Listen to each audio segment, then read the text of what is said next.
কিছু অসাধু ব্যবসায়ী সরকার কর্তৃক নির্ধারিত মূল্যে অথবা কোনো কোনো ক্ষেত্রে অধিক মুনাফা লাভের আশায় ন্যায্য মূল্যের অতিরিক্ত দামে বিভিন্ন পণ্য তারা বিক্রি করছে। এমনকি যারা নির্ধারিত মূল্যে অথবা ন্যায্য মূল্যে পণ্য বিক্রি করছে তাদেরকে এই চক্রের অর্থাৎ যারা অধিক মুনাফা লাভ করছে এই চক্রের লোকজন কখনো হুমকি দিচ্ছে, কখনো বা তাদেরকে ভয়ভীতি প্রদর্শন করছে। সাম্প্রতিক সময় গরুর মাংসের মূল্য নিয়ে বেশ কিছু ঘটনা ঘটেছে। আপনারা জানেন নভেম্বর মাসে শাহজাহানপুরের একজন ব্যবসায়ী যিনি কিনা ন্যায্য মূল্যে অথবা যৌক্তিক মূল্য অর্থাৎ ৬০০ টাকা কেজিতে গরু মাংস বিক্রি করা শুরু করেন।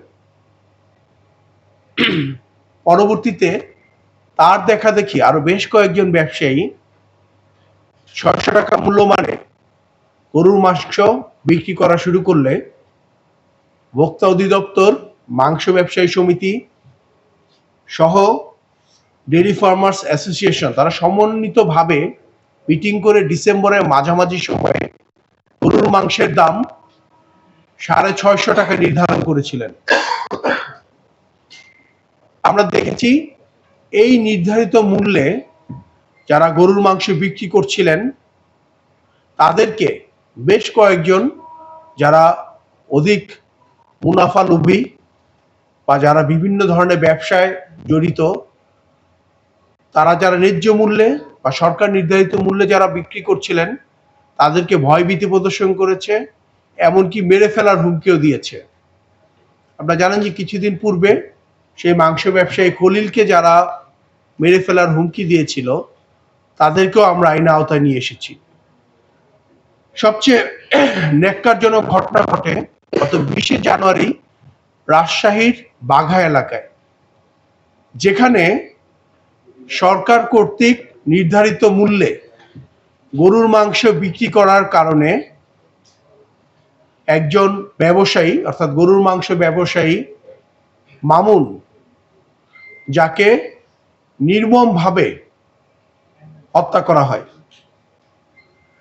তাকে যিনি হত্যা করেছেন তিনিও একজন গরুর মাংস ব্যবসায়ী। মূলত ৫০ টাকা কমে সরকার কর্তৃক যে নির্ধারিত মূল্য অর্থাৎ ৬৫০ টাকায় গরুর মাংস বিক্রি করার কারণে তাকে হত্যা করা হয়েছিল বলে প্রাথমিকভাবে জানা যায় ও এলাকাবাসী জেনেছে, গণমাধ্যমে এসেছে, সামাজিক যোগাযোগ মাধ্যমে এসেছে। তার এই হত্যাকাণ্ডটি এত নির্মম ছিল যেখানে এলাকার অন্যান্য মানুষ যারা বাজারে এসেছিলেন মাংস কিনতে তাদের সকলের সামনে এই ভিকটিম মামুনকে মিজানুর রহমান খোকন নির্মমভাবে গরু কাটা ছুরি দিয়ে হত্যা করেন। উক্ত হত্যাকাণ্ডের ঘটনায় ভিকটিমের পরিবার বাদী হলে একটা হত্যা মামলা করেন। একইভাবে যেহেতু বিভিন্ন সময়ে হুমকি বা ভয়ভীতির কথা এসেছে বা কম দামে মাংস বিক্রি করার জন্য হত্যার ঘটনা, এই ঘটনাটি অত্যন্ত আলোচিত হয়।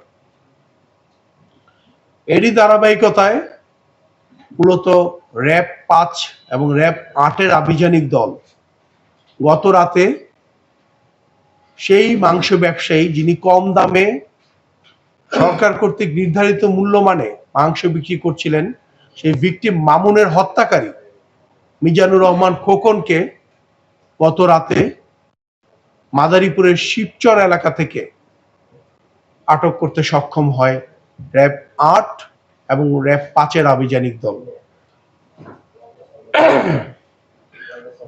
প্রাথমিক জিজ্ঞাসাবাদে জানা যায় ভিকটিম মামুন এবং গ্রেফতারকৃত আসামি খোকন তারা নিকট আত্মীয়।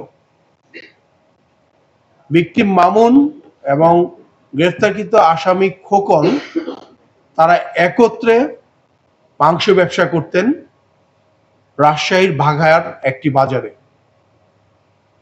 ডিসেম্বর মাসে ভোক্তা অধিদপ্তর কর্তৃক যখন মাংসের মূল্যমান নির্ধারণ করে দেওয়া হয়, অর্থাৎ 650 টাকা করে দেওয়া হয়, তখনই মামুনের সাথে খোকনের মাংসের যে বিক্রয় মূল্য নিয়ে তাদের মধ্যে একটি বাকবিতণ্ডের সৃষ্টি হয় এবং তাদের মধ্যে বিরোধের সৃষ্টি হয়।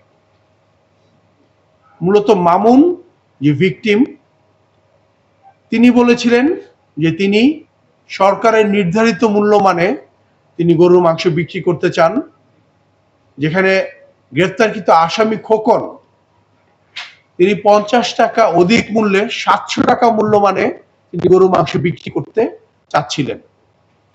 তাদের এই ব্যবসায়িক বিভেদের কারণে ডিসেম্বর মাসের শেষের দিকে খোকন এই ভিকটিমের পাশে আরেকটি মাংসের দোকান দেন এবং সেখানে তিনি আলাদাভাবে এই 700 টাকা কেজি দরে মাংস বিক্রি করতে থাকেন। তাদের মধ্যে এই যে মনোমালিন্য, এটা থেকেই যায়।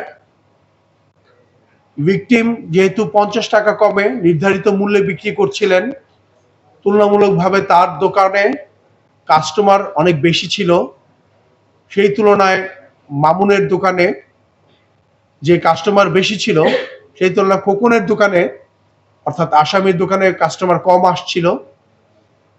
তো তাদের মধ্যে এই মনোমালিন্য থাকা অবস্থায় মূলত গত 20 জানুয়ারি সকালে আনুমানিক 10টার দিকে এই মাংসের মূল্য নিয়ে তাদের মধ্যে উত্তপ্ত বাকবিতণ্ড হয়, যেখানে বেশ কিছু পরিমাণ মাংস নেয়ার জন্য বিভিন্ন ক্রেতারা ভিকটিমের দোকানের সামনে ভিড় করছিলেন।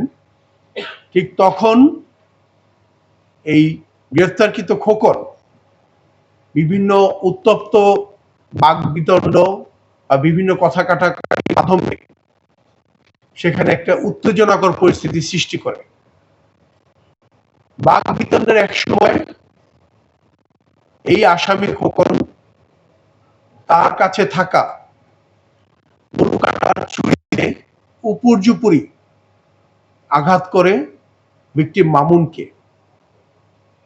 ঘটনাস্থলে ভিকটিম গুরুতর আহত হয়। আর তার দোকানে যারা মাংস কেনার জন্য ক্রেতারা এসেছিলেন তারা এই ভিকটিমকে রাজশাহীতে মেডিকেলে নিয়ে যান। পরবর্তীতে চিকিৎসাধীন অবস্থায় এই ভিকটিম মামুন মৃত্যুবরণ করেন। ভিকটিমকে হত্যার পর গ্রেফতারকৃত খোকন সেখান থেকেই আত্মগোপনে চলে যায়।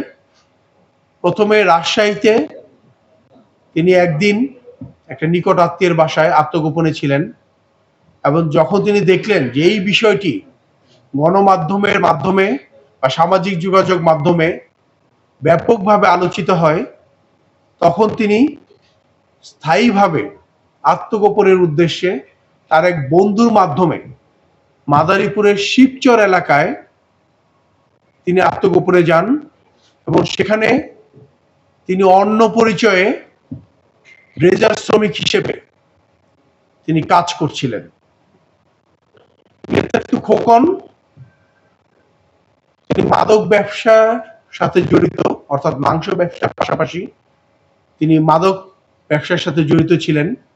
তার বিরুদ্ধে ইতিপূর্বে 4টি মামলা রয়েছে এবং তিনি ইতিপূর্বে কারাভোগ করেছেন। গ্রেপ্তারকৃতের বিরুদ্ধে আইনানুগ ব্যবস্থা প্রক্রিয়াধীন। ধন্যবাদ।